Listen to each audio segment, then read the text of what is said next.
अस्सलाम वालेकुम। आज हम रमज़ानुल मुबारक के साइंटिफिक बेनिफिट्स की बात करेंगे। रमज़ानुल मुबारक आपको पता है कि इसमें बहुत सारे फ़वाइद हैं, जहां आपको इबादत का सवाब डबल करके मिलता है। आप कोई नमाज पढ़ रहे हैं, नवाफिल अदा कर रहे हैं, रोज़ा रख रहे हैं, तो आपको हर चीज़ का सवाब डबल करके मिलता है।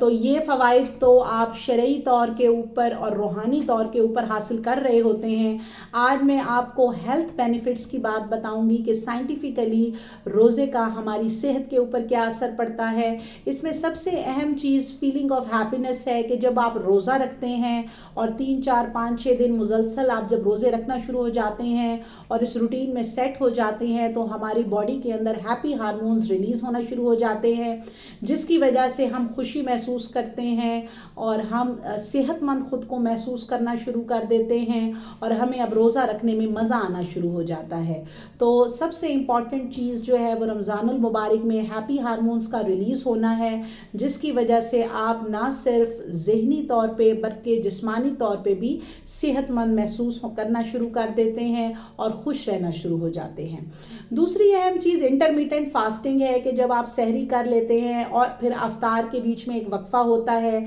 और इस फास्टिंग के दौरान जो आपके जिस्म के अंदर वेस्ट या फासिद मवाद होते हैं वो जिस्म से निकलना शुरू हो जाते हैं, उनकी एक्सक्रीशन शुरू हो जाती है और एक्स्ट्रा फैट या चर्बी जो आपके जिस्म पर होती है उसका जो है मेटाबॉलिज्म तेज़ हो जाता है और वो टूटना फूटना शुरू हो जाती है, जिसकी वजह से आपका एक्स्ट्रा चर्बी उतरने से, एक्स्ट्रा वज़न कम होने से आप जो है वो सेहतमंद महसूस करते हैं। आपका वेट जो है वो हेल्दी तरीके के साथ रिड्यूस होना शुरू हो जाता है। फिर एक और जो सबसे इम्पॉर्टेंट चीज़ इसके अंदर है जो आपको महसूस होती है वो ये है कि जब आप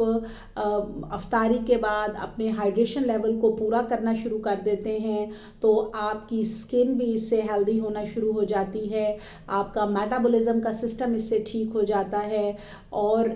हमारी जो इंटेस्टाइन है उसको कुछ वक्फे के बाद जब आप डाइट लेते हैं तो उसके अंदर जो बाउल की एक्टिविटीज़ हैं, जो इंटेस्टिनल मूवमेंट हैं, वो टाइमली फिर फास्ट हो जाती हैं और इसकी वजह से आपका डाइजेस्टिव सिस्टम जो है वो हेल्दी होना शुरू हो जाता है। लेकिन आपको रमज़ानुल मुबारक के अंदर बहुत ज़्यादा ऑयली और स्पाइसी फूड लेने से परहेज़ करना है। अपने वेट के हिसाब से, अपनी रूटीन के हिसाब से आपने सहर व अफ्तार की जो है वो एक टाइम टेबल बनाना है। अगर आप उसको फॉलो करेंगे तो ना सिर्फ रमज़ानुल मुबारक में आप बहुत सारा सवाब इकट्ठा कर सकते हैं, बल्कि इसके साथ साथ आप अपनी सेहत को भी रिस्टोर कर सकते हैं। Thank you so much.